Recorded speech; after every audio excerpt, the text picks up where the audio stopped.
এখন যেহেতু কাঁচা আমের মৌসুম চলছে, তো আজকে আমি কাঁচা আম দিয়ে একটা রেসিপি তৈরি করব। আজকে আমার রেসিপি হচ্ছে কাঁচা আমের জ্যাম অথবা জেলি।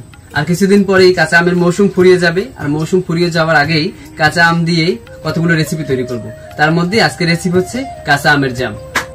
একদম গাছের তরতাজা কাঁচা আম। আমগুলোকে ভালো করে ছিলে নিতে হবে, পাতলা করে ছিলে নিলেই হবে।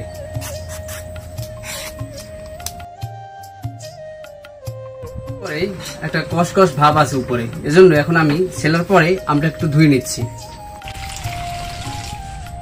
উপরে যে কষের ভাবটা আছে সেই ভাবটা সরানোর জন্য আমটাকে আমি ভালো করে ধুয়ে নিচ্ছি।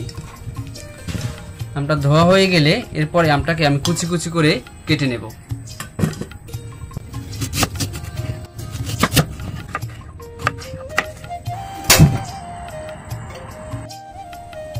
চার পিস আমের জন্য ফ্রাই প্যানে দিতে হবে 2 কাপ পরিমাণে পানি। 2 কাপ পানির মধ্যে এখন কুচি করে কেটে রাখা আমগুলোকে দিয়ে দিচ্ছি। এখন আমগুলো সেদ্ধ হওয়া পর্যন্ত আমি ঢেকে রেখে দেব। ঢাকনাটা উঠিয়ে নিচ্ছি। আর আমার আমগুলো একবারে সিদ্ধ হয়ে গেছে, দেখতেই পাচ্ছেন। এখন আমি আমগুলোকে একটা চামচের সাহায্যে চেপে চেপে গড়িয়ে ফেলবো। সবগুলো আম ভালো করে গড়িয়ে ফেলতে হবে। চুলা থেকে নামিয়ে একটি ঝাঁপিতে করে আমগুলোকে আমি ছেঁকে নিচ্ছি।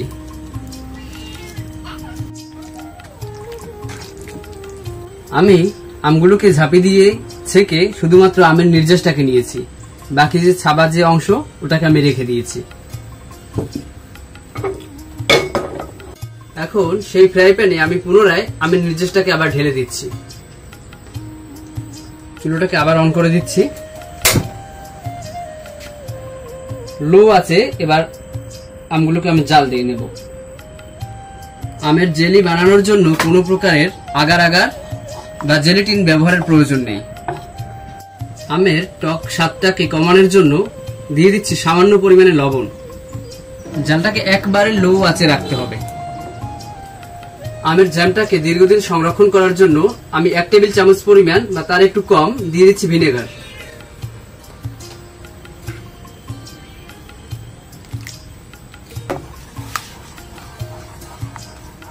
এখন দিয়ে দিচ্ছি 1 কাপ পরিমাণে চিনি।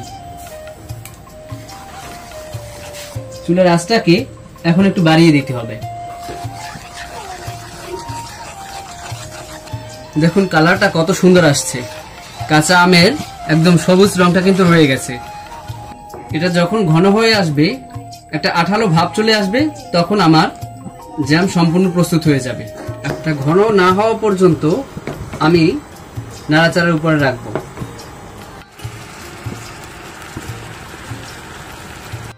যেহেতু কাঁচা আমের জেলি বানাচ্ছি, তাই একটু সবুজ ভাব আনার জন্য আমি এটার মধ্যে একটু ফুড কালার অ্যাড করে দেব। আপনারা চাইলে এটাকে স্কিপ করতে পারেন, ফুড কালার না দিলেও কোনো সমস্যা নেই। সামান্য পরিমাণে ফুড কালার দিতে হবে।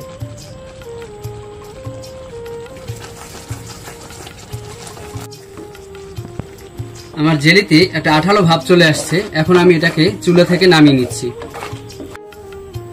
এখন আমি চুলা থেকে নামিয়ে এটাকে সরাসরি জেলির বয়মে এটাকে ঢালবো।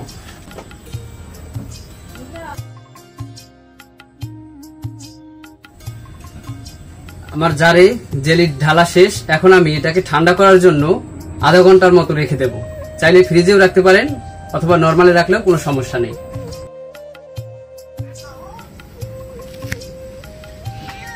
আধা ঘন্টা পরে আমি ফ্রিজ থেকে জেলিটা বের করে নিয়েছি। আমার জেলিটা এখন একবারে জমে গেছে। এখন এটাকে রুটির সাথে দিয়ে পরিবেশনের পালা।